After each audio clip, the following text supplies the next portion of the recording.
Sa iba pang balita, personal na sinaksihan ni Pangulong Bongbong Marcos ang pagwasak sa bilyong-bilyong halaga ng ilegal na droga na nalambat sa mga karagatan ng Luzon at pinaniniwalaang nanggaling sa tinaguriang Golden Triangle.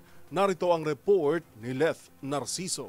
Matapos inspeksyonin ni Pangulong Ferdinand Marcos Jr. kahapon, sinunog na ngayon ang mga nakumpiskang iligal na droga. Sinaksihan ng Pangulo ang proseso ng pagsira sa droga sa pasilidad ng Clean Leaf International Corporation, isang rehistradong waste management company sa Capas, Tarlac. Nakita ni Pangulong Marcos ang ginawang pagsuri sa iligal na droga hanggang sa paglagay sa incinerator. Batay sa proseso, isasalang ang droga sa chamber na nasa 700 degrees Celsius sa loob ng 10 oras. Pagkatapos ay maghihintay ng 12 pang oras para palamigin. Dito makikita kung may traces pa at kung kailangang ibalik ulit sa makina para masigurong sirang-sira at wala ng elemento ng droga.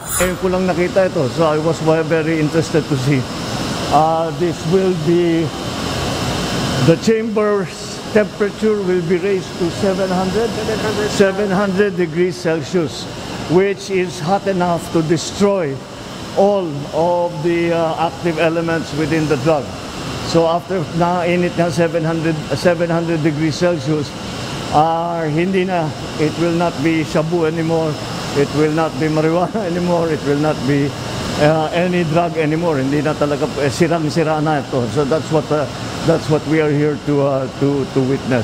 Aabot sa higit 9 bilyong pisong halaga ng iligal na droga ang sinunog, kabilang ang sako-sakong shabu na nakitang palutang-lutang sa mga karagatan ng Zambales, Pangasinan, Ilocos Sur, Ilocos Norte at Cagayan. Inulit ni Pangulong Marcos na layon ng hakbang na ito na tiyakin na ang mga nahuhuling iligal na droga ay talagang sinisira at wala ng pag-asang bumalik pa sa merkado. Para sa MBC TV Network News, ito si Leth Narciso, una sa Pilipinas, una sa Pilipino.